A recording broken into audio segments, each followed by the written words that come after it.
किशनगंज जिला के जियापोखर थाना में पदस्थापित सिपाही पर बंगाल के दिनाजपुर जिला के इस्लामपुर की महिला ने जबरन अपहरण कर शादी करने उसके उपरांत गर्भपात करवाने का सनसनीखेज मामला प्रकाश में आया है।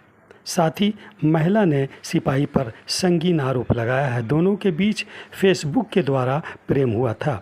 पश्चिम बंगाल के उत्तर दिनाजपुर जिला के इस्लामपुर निवासी पिंकी रजक नामक एक युवती ने इसकी लिखित शिकायत किशनगंज आरक्षी अधीक्षक डॉक्टर इनामुल हक से की है। पीड़ित के मुताबिक वर्तमान में जिला के जियापोखर थाना में पदस्थापित सिपाही चंदन कुमार, जो बिहार के आरा जिला का निवासी है, उसने पीड़ित से 3 माह पूर्व जबरन विवाह किया। पीड़ित महिला ने बताया कि वो बंगाल की रहने वाली है और इस्लामपुर में एक ब्यूटी पार्लर में काम करती थी। उसी दौरान सिपाही चंदन कुमार उस वक्त पहाड़कट्टा थाना में पदस्थापित था। सोशल मीडिया फेसबुक के माध्यम से दोनों की दोस्ती हुई, जिसके बाद चंदन ने युवती से प्यार करने की बात कही, लेकिन युवती ने इससे इनकार कर दिया। जिसके बाद सिपाही चंदन ने उसे जबरन उठाकर किशनगंज ले आया और नशीली पदार्थ खिलाकर मांग में सिंदूर डाल दिया और उसके साथ जबरन दुष्कर्म भी किया। पीड़ित के अनुसार उसने चंदन पर कोर्ट मैरिज करने का दबाव बनाया और 12 जून 2023 को उसने बंगाल के इस्लामपुर कोर्ट में रजिस्टर मैरिज किया। इसी बीच युवती को पता चला कि उसका पति चंदन उसे धोखा दे रहा है, वो पहले से शादीशुदा है। तब पति ने इसके साथ मारपीट करना शुरू कर दिया और इसकी इच्छा के विरुद्ध कमला नर्सिंग होम इस्लामपुर में ले जाकर उसका गर्भपात करवा दिया। उसने इस मामले में एसपी किशनगंज को एक आवेदन भी दिया है, जिसकी जांच चल रही है।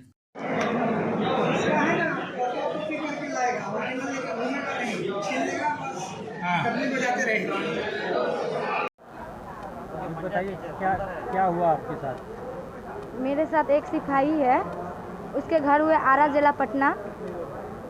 वो जॉब करते थे पड़कट्टा थाना में। मेरे बाप का घर हुए इस्लामपुर। उसके साथ में मेरे परिचय हुए हैं। उसके बाद वो मुझे शादी का प्रस्ताव दिए थे, शादी करने के लिए बोले थे, तो मैं उसके साथ कोर्ट रजिस्ट्री शादी की हूँ।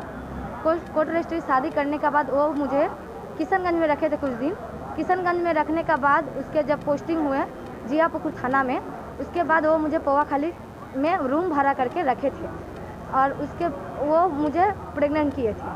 प्रेग्नेंट करने के बाद वो मुझे 2 महीना का, जब मैं प्रेग्नेंट हो गई, 2 महीना का जब मेरे बच्चे थे, वो ज़बरदस्ती मुझे अबॉर्शन करवा दिए। डॉक्टर के पास ले जाकर अबॉर्शन करवा दिए हैं। उस अबॉर्शन करवा दिए। वो इशारा शादीशुदा थे, मुझे पता नहीं थे। मुझे परसों पता चले हैं, जब उसकी बीवी आई है उसके बाद मुझे पता चले हैं जो वो शादीशुदा है। तो आपको बताया नहीं था? नहीं, वो मुझे नहीं बताए थे जो वो शादीशुदा है।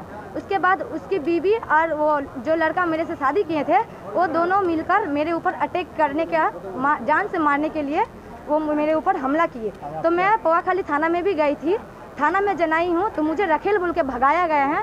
बोले हैं तो तुमको जो करना है तुम कर लो, कर सकती हो। अब आप क्या चाहते हैं? हम इंसाफ चाहते हैं। मैं एसपी साहब के पास जाऊंगी ये आवेदन लेकर, जो मुझे इंसाफ मिले। मैं इस इंसाफ के लिए इंसाफ चाहती हूँ एसपी सर के पास। कितना दिन पहले शादी हुई? मेरे 2 महीना पहले शादी हुए, 3 महीना चल रहे हैं। एबॉर्शन जो करवाया कहाँ पे करवाया? अबॉर्शन मुझे इस्लामपुर में करवाए हैं, कमला नर्सिंग रूम में।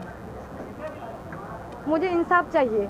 मैं इंसाफ के लिए मैं कहीं पर भी जा सकती हूँ और मुझे भगाए, रखेल बोल के मुझे पोवाखाली थाना से भगाए गए हैं बड़े बाबू। बड़े क्या नाम है आपका? आपका नाम क्या हुआ? मेरे नाम पिंकी रजक हुए। अभी हाल ही में आज ही आवेदन प्राप्त हुआ है कि कोई हमारे कांस्टेबल हैं जो जियापोखर थाने में पदस्थापित हैं। वो इससे पूर्व पहाड़कट्टा थाने में था, तो वहीं इस्लामपुर की किसी महिला से उन्होंने कोर्ट मैरिज की है। तो जो सरकारी कर्मचारी रहते वो दूसरी शादी नहीं कर सकते हैं। आवेदन प्राप्त हुआ है, उनके विरुद्ध विभागीय कार्रवाई प्रारंभ की जाएगी और जो भी उचित निर्णय लेना होगा वो जांच पश्चात, विभागीय कार्रवाई पश्चात। सर, प्रथम जांच में क्या आया है? अभी बस आज ही आवेदन प्राप्त हुआ है, तो इसके आधार पर हम इसका जांच कराएंगे। तत्पश्चात उनके विरुद्ध विभागीय कार्रवाई उचित जो भी निर्णय लेना होगा। क्या निर्देश दिए सर? बहुत